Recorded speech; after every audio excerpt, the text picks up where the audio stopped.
श्रीमद् भगवद गीता ज्ञान यज्ञ प्रवचन क्रमांक 252 अध्याय 6 ध्यान योग और श्लोक क्रमांक 20। आज 10 जनवरी है और अपने महामृत्युंजय महायज्ञ की पूर्णाहुति के ठीक 409 दिन शेष हैं। जय महामृत्युंजय महायज्ञ। ओम त्र्यंबकं यजामहे सुगंधिं पुष्टिवर्धनम् उर्वारुकमिव बन्धनान् मृत्योर्मुक्षीयमामृतात्। सदाशिवसमारम्भान् शङ्कराचार्यमध्यमाम् अस्मदाचार्यपर्यन्तां वन्दे गुरु परम्पराम्। वसुदेवसुतं देवं कंसचाणूरमर्दनं देवकी परमानन्दं कृष्णं वन्दे जगद्गुरुम्। ओम तत्सत्। भगवान श्री कृष्ण परमात्मा अब साधक जिस अवस्था में सिद्ध हो जाता है उस अवस्था का वर्णन अग्रिम 3 श्लोकों में करते हैं, 20, 21 और 22। भगवान एक एक श्लोक में साधकों को क्या क्या करना चाहिए ये सब बातें बता रहे हैं। आइए भगवान की भाषा में। यत्र परमते चित्तम निरुद्धं योग सेवया यत्र चैवात्मनात्मानं पश्यन्नात्मनि तुष्यति। अन्वयार्थ। यत्र योग सेवया निरुद्धं चित्तम उपरमतः। भगवान कहते हैं जिस अवस्था में योगाभ्यास से निरुद्ध हुआ चित्त उपराम को प्राप्त हो जाता है। यत्र आत्मनात्मानं पश्यन् आत्मन्येव तुष्यति। तथा जिस अवस्था में स्वयं अपने आप को देखता हुआ अपने आप में संतुष्ट हो जाता है। क्या सुंदर बात बताई भगवान ने। आइए इस पर हम अपने सद्गुरु के आशीर्वाद से कुछ मोती चुन लेते हैं। यत्र योग सेवया निरुद्धं चित्तम उपरमता। योगाभ्यासी साधक जब अपने चित्त को सतत अपने आत्म स्वरूप में लगाता है ना, तब वह चित्त चंचलता रहित होकर समस्त सांसारिक वासनाओं से निवृत्त हो जाता है। क्या बढ़िया बात बताई। चित्त वृत्ति का यह स्वभाव ही है कि वह बहिरस्त संसार को भीतर लाकर उसकी जुगाली करता रहता है। मन तो दौड़ता ही रहता है, कहीं रुकता ही नहीं, किंतु चित्त एक ही बात को बार बार बारंबार करने के लिए उसको प्रेरित करता है। एक ही वस्तु को बहुत बार भोग चुके हैं तो भी उससे कुछ भी हमने पाया नहीं। सिर्फ जो थी पूंजी अपने पास उसको गंवा चुके हैं।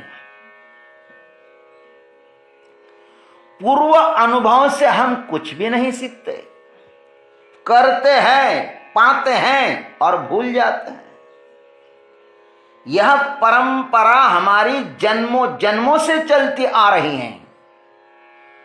किंतु जो साधक है ना, वे करते हैं, वे पाते भी हैं और फिर उसके ऊपर उठते हैं, उसको भूलते नहीं हैं।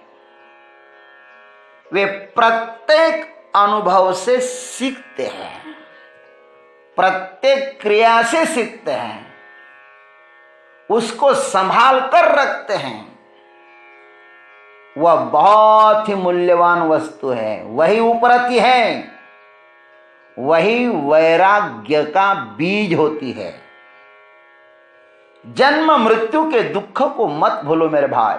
ज्ञानेश्वर महाराज लिखते हैं, डोला हरण न विरे, घाई कोत न जिरे, तैसे काली चेन विसरे जन्म दुख।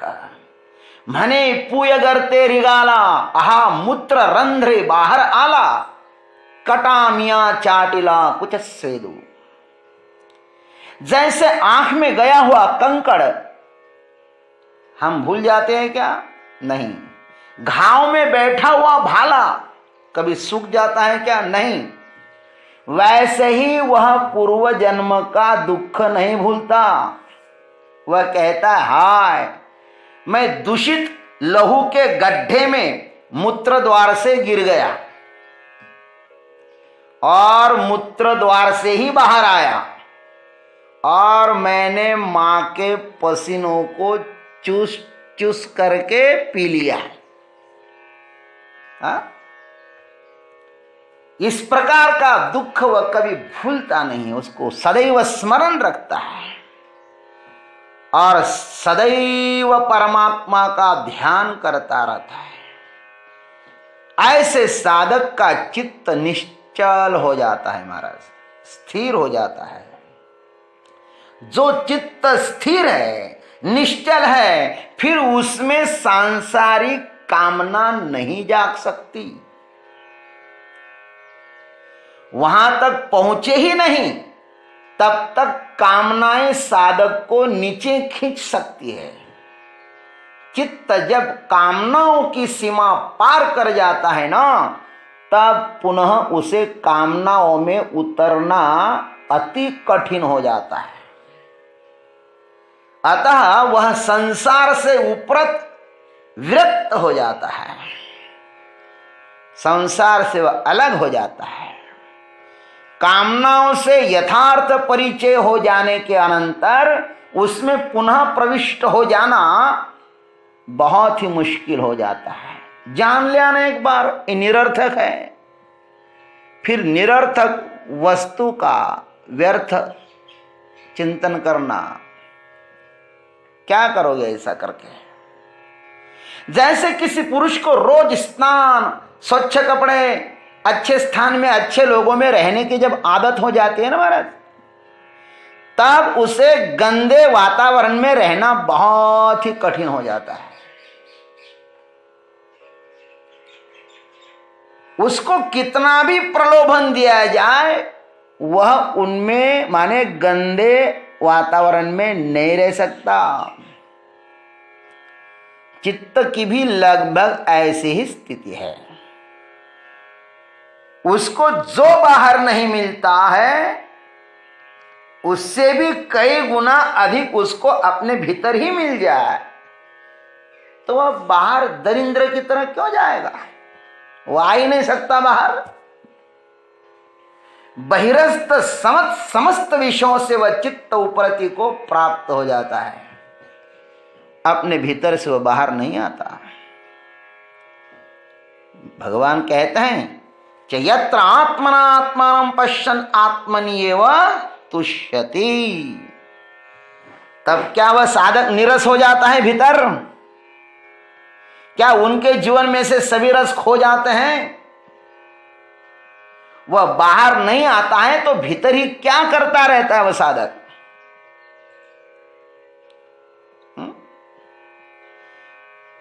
कोल्हापुर में एक छोटा बच्चा मेरे पास आया, अपने माँ के साथ आया था और कहता था कि स्वामी जी आप इस रूम में अकेले रहते हो? मैंने कहा अकेले रहता हूँ। आपके पास टीवी है? मैंने कहा नहीं। तो आपके पास टीवी नहीं, आप अकेले रहते हो, करते हैं क्या यहाँ पे? आपका मन कैसे लगता है? एक छोटे बच्चों की धारणा होती है, लेकिन जो आत्मरस में डूबा रहता है ना, उसको तो क्या बताए महाराज, जावे त्याच्या वंशा तेव्हा कळे। यह साधक बड़ा ही सौभाग्यशाली है। इसका अंतरंग समस्त विक्षोभों से शून्य है। कोई भी विजाति तरंग इसके अंतःकरण में नहीं उठता। स्वयं के सन्निकट आकर वह बहुत ही निर्मल शुद्धांतःकरण वाला हो गया है। जैसे कोई शुद्ध निर्मल पानी का झील होवे और सूर्य प्रतिबिंब दिखाई दे तो वह समस्त झील उस चंद्रबिंब से, सूर्य बिंब से भर जाता है महाराज। वह दृश्य बड़ा ही नयन रम्य होकर मनमोहक हो जाता है। चित्त वहां पर एकाग्र हो जाता है।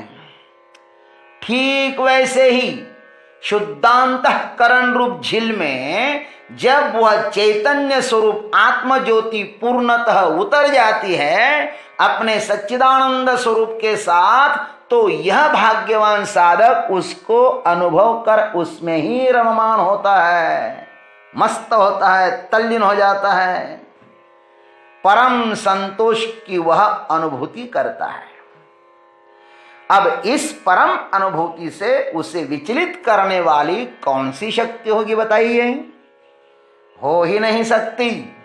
इसलिए यह आनंद आप सब लोगों को लेना चाहिए, अपने आत्म स्वरूप में डूब जाना चाहिए।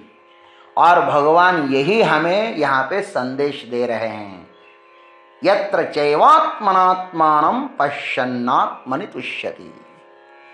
ओम तत्सत। जय गुरुदेव, जय जगदीश्वर, जय जय महाकाल।